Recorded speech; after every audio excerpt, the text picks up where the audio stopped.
Bertie the bus arrived in a small village one chilly spring morning to find Terence the tractor collecting farm equipment for the start of plowing season.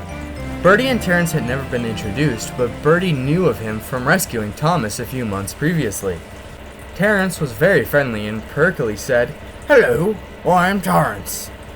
"Hello, I am Bertie. You're the tractor that pulled Thomas out of the snow, right?"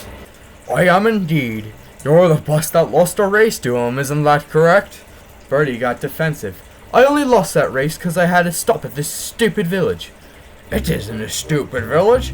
It's a nice village. It overlooks the lake and the restaurants always smell nice." Bertie looked around the village disdainfully. "Nothing like the big cities on the coast." "You can have your big cities on the coast. I like the quiet countryside." "Quiet countryside for a slow crawler." "And if you're so fast, how'd you lose to Thomas?" Bertie went right in the face and said no more. He just hurried away. Terence chuckled.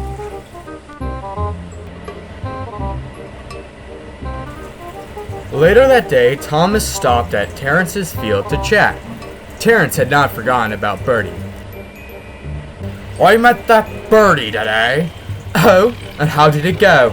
"He called the village stupid because it made him lose your race." Thomas laughed. "That's not why he lost the race. He lost the race because he had to climb over the hill, while I had to go through the cutting in the tunnel." Oh, I see. "Well, he said that he didn't like the countryside and that the big cities were better." "Huh. If he liked the big cities so much, then why does he like the spade?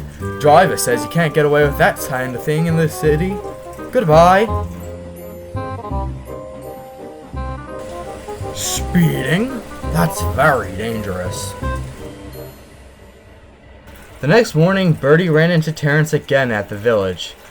"I'll have you know that speeding is very dangerous." "Pah! You're just an old fuddy-duddy." Before Terence could say any more, Bertie just snorted away. "Silly crawler, I'll do what I want. I'll show him." Bertie made a plan. Next time he would see Terence, he was going to blow past him as fast as he could. His chance came sooner than expected. That evening, Bertie was returning from the top station completely empty.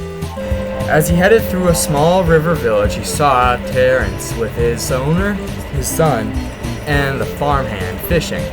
Bertie sped up and beeped as he passed the little tractor. "Look at me, Terence!" But before Bertie could stop himself, he lost control and crashed into the river at a bend near a bridge. "Oh, I'm sunk!" And he was. "Quickly, Terence, we must rescue him." A rope was soon attached from Terence to the swamp bus, and pulling with all of his might, Terence dragged Bertie out of the river.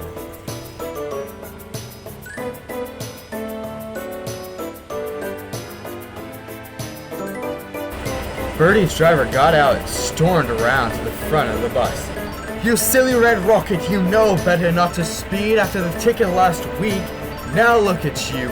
You'll need repairs. Terence, can you please bring this mess back down to the city?" "Of course, sir."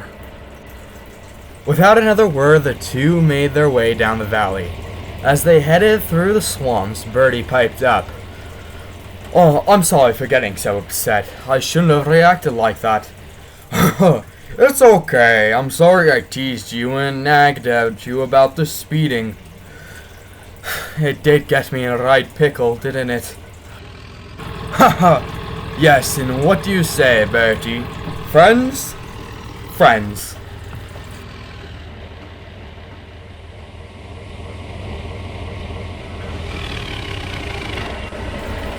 When they reached the level crossing, they found Thomas.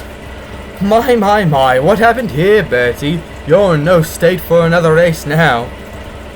"I don't think I'll be having one for a while, I'm afraid." "You know what they say about speeding?"